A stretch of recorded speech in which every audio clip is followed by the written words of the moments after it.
CBN has unveiled its calendar for the Monetary Policy Committee meeting for 2024 after 6 months. The two-day meeting will be held at the CBN's headquarters in Abuja and will be presided over by the CBN Governor, Yemi Cardoso. The MPC meeting is expected to review various issues facing the economy, including the exchange rate with regard to the naira. The first meeting will take place on Monday, February 26, and Tuesday, February 27, 2024. This will be the first meeting since July 2023 and the first under Yemi Cardoso since he assumed office as governor of the CBN. Joining us now on the show as we review CBN policy decisions so far and how these have affected the economy is Esili Eigbe, Director, Escap Management. Good morning, Mr. Esili Eigbe, and thank you for joining us on the morning show. Well, as they say, good morning, Dr. Ruben. Yeah, as they say, there's no need for any long story. You are familiar with the subject. In November, the CBN Governor made his first major appearance at the Charter Issues of Bankers' 54th Annual General Meeting and 60th Anniversary. He outlined what the CBN will do under his watch. And since then, we've seen so many policies, guidelines, measures, directives, all to stabilize the monetary side of the economy, the foreign exchange regime, to ensure transparency, to assert regulatory control. And in fact, this last month, January, we saw so many. Almost on a daily basis, they were issuing all kinds of guidelines, IMTO guidelines as to what should happen with international monetary transfer services, guidelines as to harmonization of foreign exchange holdings with the banks, and all kinds of things, import duty regulations, which seem to be on the fiscal side. But yesterday, on the back of all of this, the CBN Governor granted an interview to Arise News in which he provided, a defense of those policy reforms, which he says would help in the long run to stabilize. But here we are.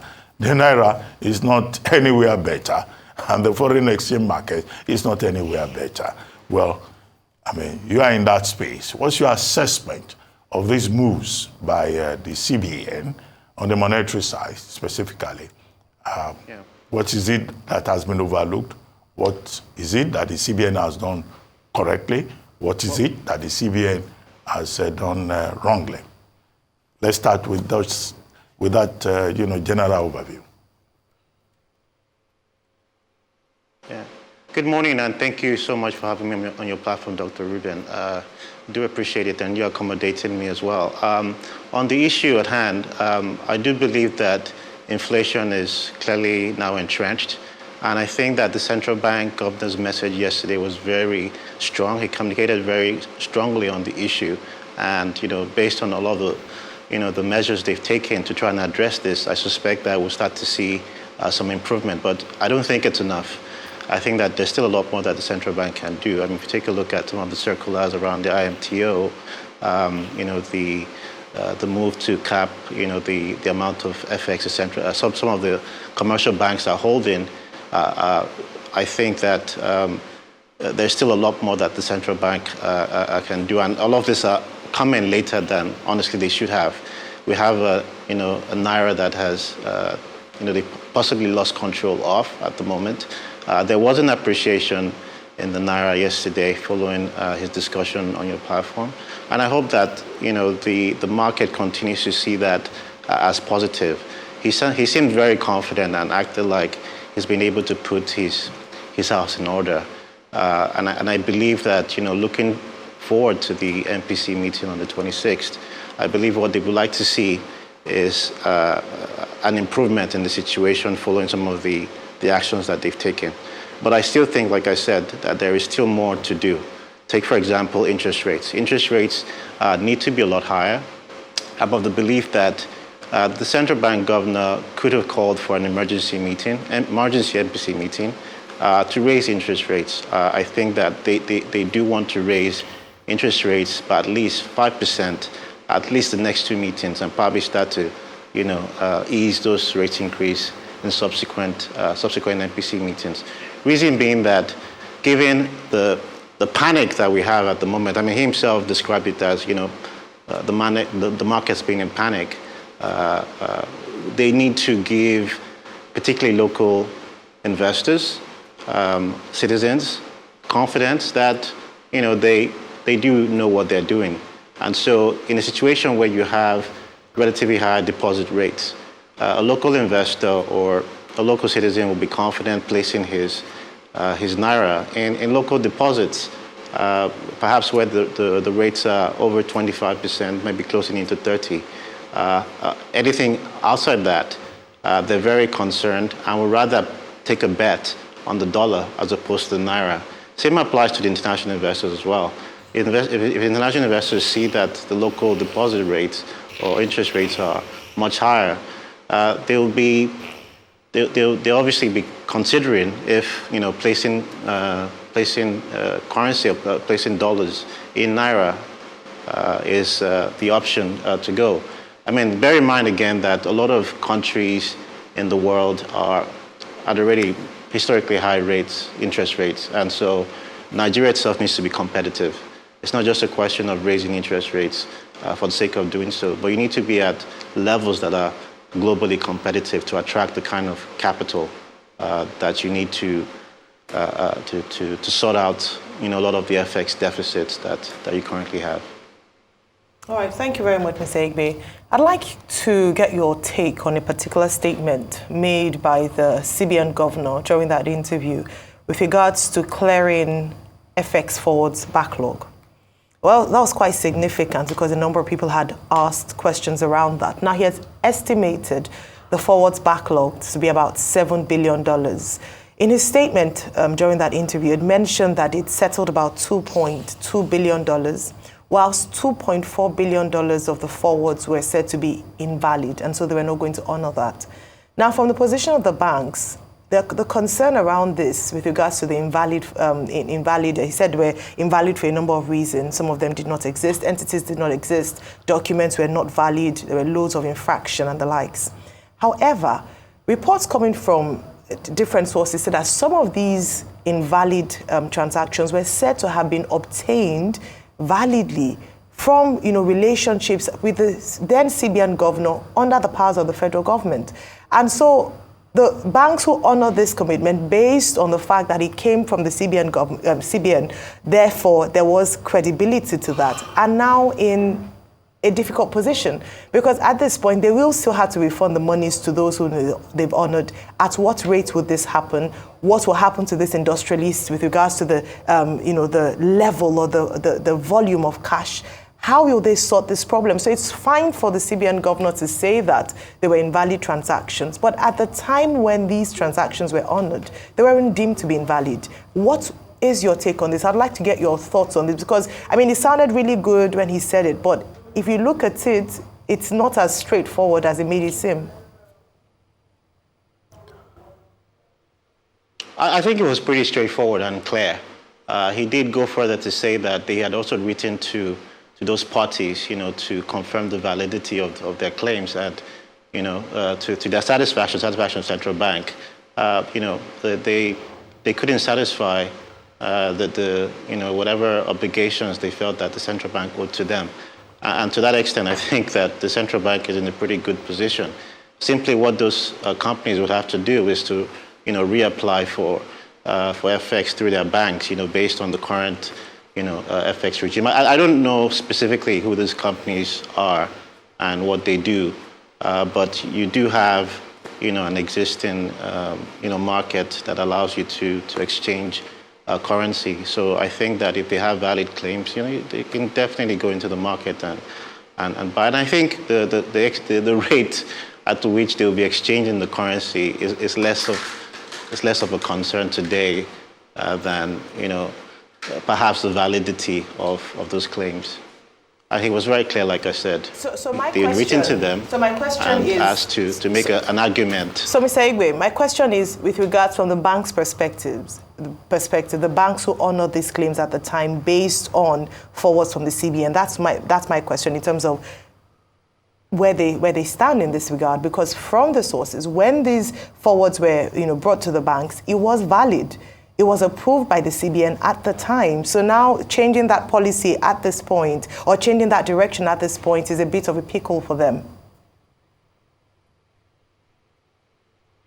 It's not, because if the central bank has written to you to justify, your order, and you haven't done so to their satisfaction, I mean, I don't see the point here. It justifies the fact or the point of the central bank that they were invalid. It means that perhaps, the right documentations were not presented. Perhaps the purchase were for the wrong type of products or services. Issues around that, I suspect. But they've been written to and been asked to come and justify, the FX that they'd ordered, and again, to the central bank's satisfaction, they couldn't do that. And I suppose there's obviously a time within which they're supposed to address that issue. I don't imagine that they've done all of that. But what the central bank has said is that you have this, 2.4 billion that's questionable, and he said the majority of that, seem to be indeed false claims. These are obviously things that would have been happening in the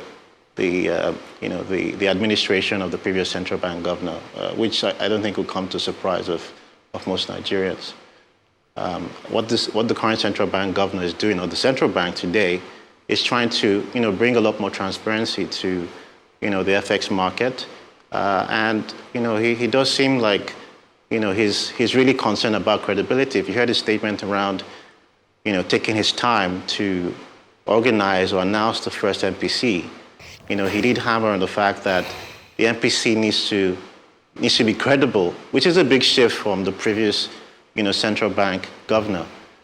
The market needs to be able to take the word of the central bank to the bank and react accordingly. So that's why, this kind of transactions, invalidating transactions like this, it's very important. It needs to be a flat playing field. Okay, so a couple of questions, Mr. Eigbe. Recently, the CBN, brought forward a policy as regards banks that held a long position on Forex, that they should sell into the market. We've seen some movement in the market as regards that, but some inside sources are also saying in the market that pretty much it was just the look and feel of that policy that moved the market, that there's no substance, that really, do the banks really have that dollar that the CBN claims? And these are based on inside sources that you want to, expatiate on that, because it was just the pronouncement that moved the market. There was no substance to the dollar. Secondly, I want to talk about the case of not raising interest rates in a while. And correct me if I'm wrong. Could it be that the CBN deliberately did not have an MPC or raise interest rates in a while because of also the inverse correlation with the bond market? Could that also be a factor? Because if we had liberalized our markets, the next thing we should have done was to be able to raise interest rates, to be able to attract these foreign portfolio investors that this same CBN governor say, they're attracted to Nigeria, they want to come in. But we didn't raise interest rates because it's the interest rate rise that will make those people come in. But is it because of also the correlation with the bond market? Just two questions, sir. I'll start with your last question, Rufai, and thank you very much for that. It's a very good question. I think that, again, I don't want to move way ahead of the central bank as to, sort of timing. But if you've been following the market very closely, it seems like they're signaling that they do want to raise interest rates. My issue really has been specifically when, we're in a crisis right now. And so I expect that the moves need to be urgent yesterday. So with respect to the concerns around when are they raising interest rates, it seems to me like he was trying to get, at least based on his communication yesterday, he's trying to get his house in order, put together a proper team in the MPC, and so that whenever they do make that decision on wherever rates are going to go, it would be credible. So we'll wait to see that, perhaps on the 26th, but, if it were me, I'll be calling perhaps for an emergency MPC meeting to move the rate higher. But your concerns around perhaps the impact on the bond market, you're right that there is an inverse effect. Take for example, if you own the bond and interest rates were going up, that would obviously hit your portfolio because the value of those bonds are much less. But these are I would say events that are quite typical when you're raising interest rates anywhere in the world. If you take most of the global markets where you've seen this, a lot of portfolio managers, and treasury guys have had to take quite a hit on their portfolio. But mind you, that a lot of these guys are holding most of those bonds on the long term. And so, starting, I'll say that we don't expect that the rates will be at very high levels for too long. If you take a look at the Federal Reserve or the US, for example, rates have gone up over the course of the last 24 months and already been talked of starting to ease up somewhere around this year, perhaps starting in the second half of the year. So the pertinence of raising rates is to essentially gain control of the naira, the currency, as soon as possible, so that you can begin perhaps to ease it within the shortest possible period of time. And that's why you need to act sooner than later. Like I said to a couple of friends, it's perhaps better to have a chemo at the moment than to have to amputate, an organ. And I think that's how they need to address this matter. On your question with respect to, the FX that some of the banks are holding, first of all, I was quite shocked to see the size of FX, that some of the banks, top-tier banks were holding. It would almost seem like, they're competing with the central bank for FX reserves. But to your point, if indeed there was this volume or level of FX sitting in those banks, by now you should have seen the impact in the marketplace. But I think that the reason why you haven't seen that impact is because, like you rightly said, they don't actually hold all of that. They're actually not holding all of that. I understand that for some of the banks, the central bank had already arranged swaps in the past. And I think that this was actually quite public information. A lot of the banks had exchanged some of their FX with the central bank for naira to provide some FX liquidity to the market. I do believe that there clearly would be some of them that are still holding some of those dollar positions, and perhaps will gradually, sell them into the market to comply with the central bank's policy. But again, it goes to highlight, I guess, the state of the central bank's sort of regulatory work prior to the current central bank governor assuming office. Okay. Well, I get all of this, but let me draw your attention to something. Some of the measures and policies that have been introduced by the CBN under Cardoso amount to a complete repudiation of what he inherited. Take this year RRA framework requirements that they have pulled out. We're told that that's to correct the kind of arbitrariness that existed and to correct bad behavior. In the interview that he granted yesterday, the CBN governor said there have been distortions that led to inflation, the crisis we're facing, the CBN intervening to the tune of about 10 trillion, and all of that being mismanaged.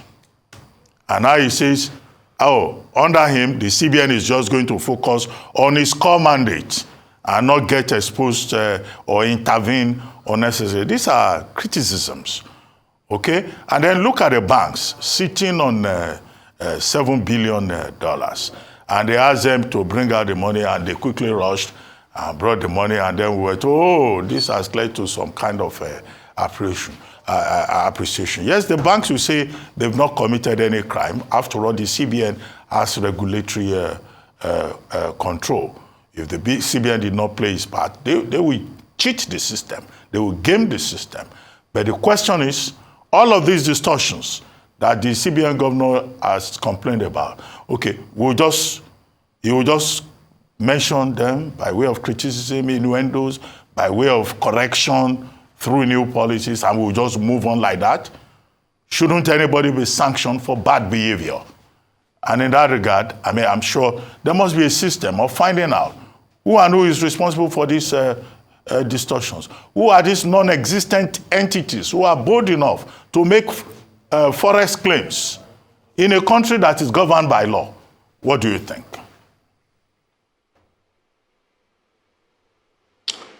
Well, I think that you're right. I mean, I think it's always good to set, examples so that, you don't have repeats in the future. However, I think that we might be sort of preempting the central bank governor. I mean, this might be steps that, they probably intend to take somewhere down the line. But I think if you read some of those measures or the guidelines, I think they were very clear that they wouldn't take infractions very lightly. So I'll say rather than focus on how they intend to deal with, those who flouted the rules in the past, I think they've clearly decided to set or draw a line right now. And I think that's where we're really focused at the moment. The central bank governor has been very clear that he wants a credible central bank, and I think that's also what the market and the people of Nigeria want. That's just how central banks operate. Central banks are really entirely based on their credit. A central bank without credit or credibility cannot perform its duties. You're right in saying that, and he's right, frankly, in saying that the central bank had no business in interventions. As you've seen for yourself, as we've all seen, that was a big distraction for the central bank. It completely forgot about its mandate of managing inflation. That is usually the core mandate for any central bank in the world. Instead, we had a central bank governor that was, potentially running for president of the country, and I think that, or it appears that the new central bank governor is bringing some level of discipline to the central bank that, should give it perhaps the level of credibility that it now deserves. And I think that those steps are very critical to helping it to doing its job, managing the currency, managing inflation, and all of those important mandates. Thank you very much, Esili Eigbe from Escap Management, Director Escap Management, for your time with us this morning.